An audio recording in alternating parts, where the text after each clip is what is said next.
ಸ್ನೇಹಿತರೆ ನಮಸ್ಕಾರ. Kannada spirit YouTube ಚಾನಲ್ಗೆ ನಿಮಗೆಲ್ರಿಗೂ ಸ್ವಾಗತ. ಸ್ನೇಹಿತರೆ, ತಮಗೆಲ್ಲ ಗೊತ್ತಿರೋ ಹಾಗೆ ಪವಿತ್ರ ಗೌಡಗೆ ಅಶ್ಲೀಲವಾದಂಥ ಮೆಸೇಜ್ ಮಾಡಿದ್ದ, ಕೆಟ್ಟ ಮೆಸೇಜ್ ಮಾಡಿ ಕೆಟ್ಟ ಫೋಟೋ ಎಲ್ಲ ಕಳಿಸಿದ್ದ ಅನ್ನೋ ಕಾರಣಕ್ಕೆ ಚಿತ್ರದುರ್ಗ ಮೂಲದ ರೇಣುಕಾ ಸ್ವಾಮಿಯನ್ನ ಕೊಲೆ ಮಾಡಿ ಈಗ ಜೈಲಲ್ಲಿದ್ದಾರೆ. ಇದ್ರ ಬಗ್ಗೆ ಹೆಚ್ಚಿನ ವಿವರಣೆ ಕೊಡುವಂತಹ ಅಗತ್ಯ ಏನಿಲ್ಲ ಅನ್ಕೋತೀನಿ. ಯಾಕಂದ್ರೆ ಇದೆಲ್ಲ ಯಾಕಾಯ್ತು, ಏನಾಯ್ತು, ಇದೆಲ್ಲ ತಮಗೂ ಗೊತ್ತಿರುವಂಥದ್ದೇ. ಇದಕ್ಕೆ ಸಂಬಂಧಪಟ್ಟಂತೆ ಎಷ್ಟೋ ಬೆಳವಣಿಗೆ ಕೂಡ ನಡೀತಿವೆ. ಇನ್ನು ಇವಾಗಂತೂ ಪರಪ್ಪನ ಅಗ್ರಹಾರ ಜೈಲಲ್ಲಿದ್ದಂಥ ದರ್ಶನ್ ಈಗ ಬಳ್ಳಾರಿ ಜೈಲ್ಗೆ ಶಿಫ್ಟ್ ಆಗಿದ್ದಾರೆ. ಇದಕ್ಕೆಲ್ಲ ವೈರಲ್ ಆಗಿರುವಂತ ಆ ಒಂದು ಫೋಟೋ, ಅದೇ ಫೋಟೋ ಮೇನ್ ಈ ಕೇಸಲ್ಲಿ ಇಷ್ಟೆಲ್ಲ ಬೆಳವಣಿಗೆ ಮಾಡಿಸ್ತು. ಅದರಲ್ಲೂ ನಾವು ಮೀಡಿಯಾ ಬಗ್ಗೆ ಕೇಳಬೇಕಾ? ದರ್ಶನ್ ಜೊತೆ ಒಂದಲ್ಲ ಎರಡಲ್ಲ ಸಾವಿರಾರು ದುಶ್ಮನಿ ಇಟ್ಕೊಂಡಿದ್ದಾರೆ. ದರ್ಶನ್ ಏನಾದ್ರೂ ಸಾಕು, ಅಥವಾ ಏನಾದ್ರೂ ಕಾಂಟ್ರವರ್ಸಿ ಆದ್ರೆ ಸಾಕು, ಅಥವಾ ದರ್ಶನ್ ಮಾಡೋಂಥ ಯಾವುದೇ ಕೆಲಸದಲ್ಲಿ ತಪ್ಪು ಹುಡ್ಕೋದೆ ಮೀಡಿಯಾದವ್ರ ಕೆಲಸ.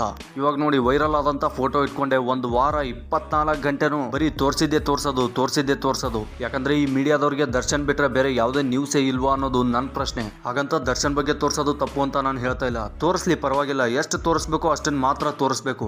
ದರ್ಶನ್ ಮೀಡಿಯಾದವ್ರನ್ನ ಬೈದ್ರು ಅನ್ನೋ ಒಂದೇ ಒಂದು ಕಾರಣಕ್ಕೆ ಪರ್ಸನಲ್ ಆಗಿ ದರ್ಶನ್ ಅವ್ರನ್ನ ಟಾರ್ಗೆಟ್ ಮಾಡಿ ತೋರಿಸ್ತಾ ಇದ್ದಾರೆ. ಈ ದರ್ಶನ್ ಕೇಸ್ ಬಿಟ್ರೆ ದೇಶದಲ್ಲಿ ಯಾವ ಘಟನೆನೂ ನಡೀತಾ ಇಲ್ವಾ? ಹಾಗಾದ್ರೆ ಇವಾಗ ನೋಡಿ, ಉದಾಹರಣೆಗೆ ಹಿಡಿಬೇಕು ಅಂದ್ರೆ ಧರ್ಮಸ್ಥಳದ ಸೌಜನ್ಯಕ್ಕೆ ಸ್ವಲ್ಪ ಬೆಳವಣಿಗೆ ಕಾಣ್ತು. ಅದ್ರ ಬಗ್ಗೆ ಹೈಕೋರ್ಟ್ ಅಲ್ಲಿ ತೀರ್ಪು ಕೂಡ ಬಂತು. ಆಮೇಲೆ ಮಹಾರಾಷ್ಟ್ರದ ರತ್ನಗಿರಿ ಜಿಲ್ಲೆಯಲ್ಲಿ ಯಾವುದೋ ಮೆಡಿಕಲ್ ಕಾಲೇಜ್ ಹುಡುಗಿ ಮೇಲೆ ಅತ್ಯಾಚಾರ ನಡೀತು.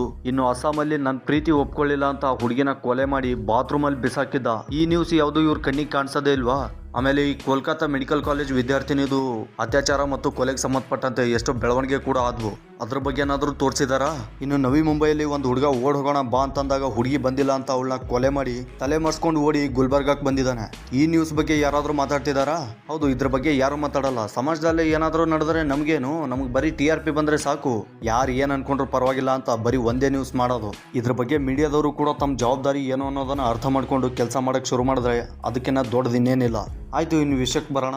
ನಟ ದರ್ಶನ್ ಜೀವನದಲ್ಲಿ ಇಷ್ಟೆಲ್ಲ ನಡೆದಿದ್ದು, ಇಷ್ಟೆಲ್ಲ ಘಟನೆಗಳಾಗಿದ್ದು, ಕೊಲೆ ಆಗಿದ್ದು ಅಥವಾ ಕೊಲೆ ಮಾಡಿಸಿದ್ದು, ಇದೆಲ್ಲದ್ರ ಬಗ್ಗೆ ಈಗ ಸೋಷಿಯಲ್ ಮೀಡಿಯಾದಲ್ಲಿ ಒಂದು ಚರ್ಚೆ ಆಗ್ತಿದೆ. ಅದು ಏನಪ್ಪಾ ಅಂದ್ರೆ, ದರ್ಶನ್ ಜೊತೆ ದುಶ್ಮನಿ ಇಟ್ಕೊಂಡವರು ಒಬ್ರಿಬ್ರಲ್ಲ, ತುಂಬಾ ಜನ ಅವ್ರದ್ದು ಯಾವಾಗ ಕೆರಿಯರ್ ಹಾಳಾಗುತ್ತೆ, ಯಾವಾಗ ತುಳಿಬೇಕು ಅಂತಾನೆ ಕಾಯ್ಕೊಂಡು ಕೂತಿದ್ದಾರೆ. ಇದಕ್ಕೂ ಮುಂಚೆ ಅವ್ರನ್ನ ತುಳಿಯುವಂತ ಕೆಲಸ ಎಷ್ಟೋ ಕೂಡ ನಡೆದು ಹೋಗಿವೆ.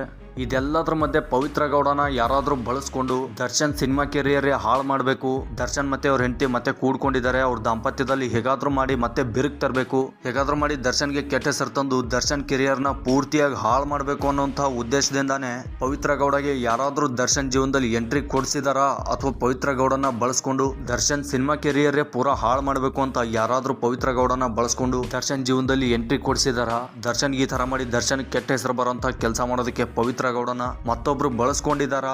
ಈ ಎಲ್ಲಾ ಪ್ರಶ್ನೆಗಳು ಕೂಡ ಈಗ ಸೋಷಿಯಲ್ ಮೀಡಿಯಾದಲ್ಲಿ ಚರ್ಚೆ ಆಗ್ತಿವೆ.